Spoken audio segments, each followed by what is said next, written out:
not heed the advice, and keep shopping around until you end up with this group of misfits with like Michael Flynn and Sidney Powell.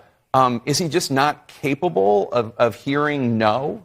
Well, when it comes to his personal advantage, the answer is he doesn't listen to anybody else. But I think it's also important to understand, while nothing Donald Trump did after the election in connection with the lie about the election fraud, none of it is defensible. None of it is defensible.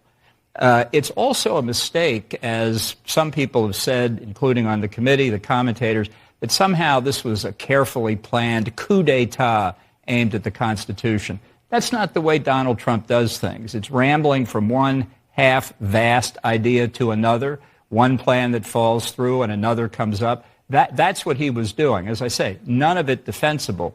But you have to understand the nature of what the problem of Donald Trump is. He's, to use a Star Wars metaphor, a disturbance in the force. And it's not an attack on our democracy. It's Donald Trump looking out for Donald Trump. It's a once-in-a-lifetime occurrence. I don't know that I agree with you, to be fair, with all due respect. One doesn't have to be brilliant to attempt a coup. I disagree with that. As somebody who has helped plan coup d'etat, not here, but, other places, it takes a lot of work. And that's not what he did. It was just stumbling around from one idea to another.